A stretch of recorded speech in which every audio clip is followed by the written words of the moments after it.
టాక్తో ఎందుకు, నేను టాక్ చేసినా అది ఇంపార్టెంట్, నేను అడిగినా అది ఇంపార్టెంట్. సో నామినేటెడ్ పోస్టులు నేను అడగను. నాకు ఒక అలవాటు, ఎలక్షన్ కంటెస్ట్ చేయాలి, ప్రజల లోపల పోవాలి, ప్రజల మనసులు లోపల ఉండాలి, ప్రజలకి గెలవాలి. అప్పుడు ఆ ఓట్లు తీసుకొని అసెంబ్లీలో రావాలి, లేకుంటే ఆ ఓట్లు తీసుకొని పార్లమెంట్లో రావాలి. అది నా మైండ్ సెట్. ఎప్పుడు ఫెరోజ్ ఖాన్కి పదవి రాకుండా ఓవైసీ బ్రదర్స్ అడ్డుకుంటున్నాడు, ఈ స్టేట్మెంట్ కరెక్టేనా, యాక్సెప్ట్ చేస్తారు? 100%. వాళ్ళకు ముళ్ళు ఎవర్రా భయ్, ఉట్టి ఫిరోజ్ ఖాన్. వాళ్ళకు మొత్తం తెలంగాణలో కేక్ వాక్.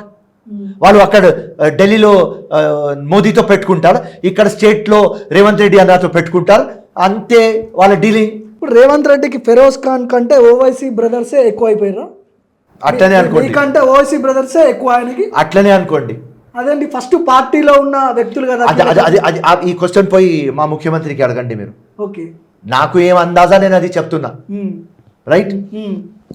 అజారుద్దీన్కి ఒకవేళ టికెట్ ఇస్తే ఫెరోజ్ ఖాన్ సపోర్ట్ చేస్తారా? 100% చేస్తా. ఎందుకంటే జస్టిస్.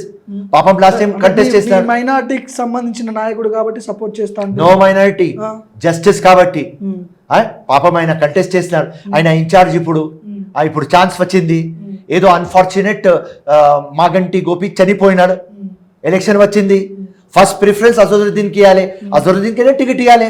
అజరుద్దీన్ నేను కంటెస్ట్ చేయను అంటే వేరే వాళ్ళు. ఇప్పుడు ఫహీం ఖురేషీ పేరు కూడా వినపడతా ఉంది, ఖురేషీకి టికెట్ ఇస్తే మీరు యాక్సెప్ట్ చేస్తారా? హై కమాండ్ ఎవరికి టికెట్ ఇస్తే కూడా ఫిరోజ్ ఖాన్ రాత్రి పగలు పని చేస్తారు. నవీన్ యాదవ్ ఆల్సో 100% చేస్తారు. మీరు కోతులు ఉన్నాయి, ఇద్దరు పుల్లయ్య అన్నారు కదా, దాంట్లో నవీన్ యాదవ్ ఉన్నాడు. విను ఇద్దరు ముగ్గురికి ఇడ్సేసి 1-2 ఇడ్సేసి అందరు అక్కడ కోతిలు ఉన్నాయని చెప్పిన.